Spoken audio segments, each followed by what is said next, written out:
For his 1998 Godzilla film, director Roland Emmerich wanted to reinvent the famous monster for modern audiences. For up to almost 50 years at that point, Godzilla had remained relatively the same in terms of appearance across dozens of sequels and reboots. However, for this film, Roland Emmerich had the vision to completely revamp Godzilla in drastic ways. Up until 1996, Roland Emmerich and producer Dean Devlin had repeatedly turned down the opportunity to direct Godzilla due to their belief that the creature could not be done today in a serious tone.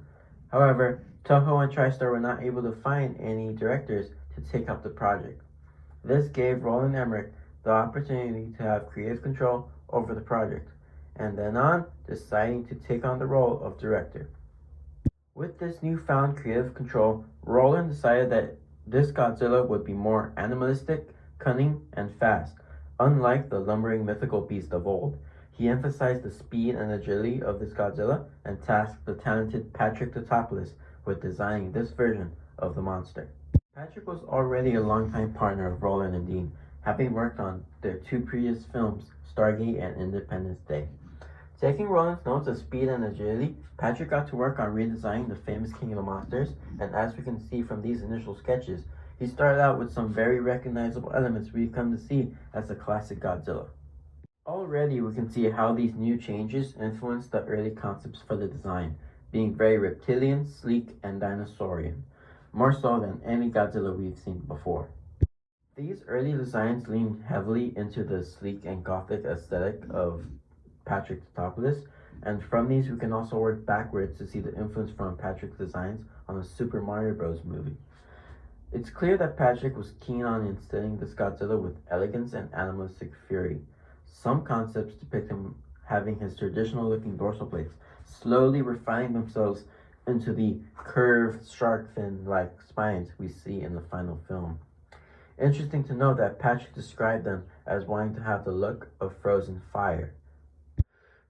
This detail also matches really well with the decision to have Godzilla's pupils be white, which were designed by paint supervisor Gino Esvito.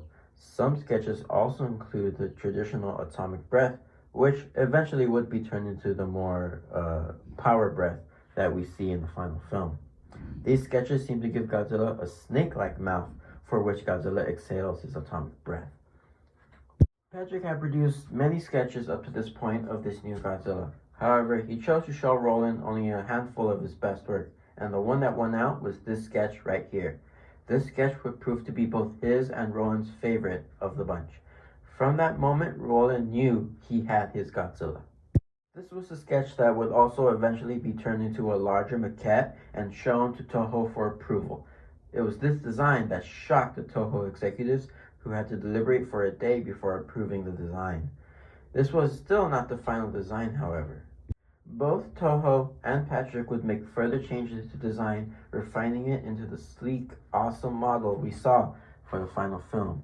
Seeing these early concepts for Godzilla 98 really shows the development of how Godzilla came to be, a lean, swift, and cunning animal.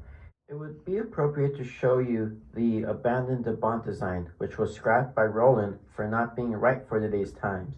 And what I believe he meant by that is that due to his direction of wanting to reinvent Godzilla for modern times, it was more appropriate to take influence from modern paleontology for the inspiration.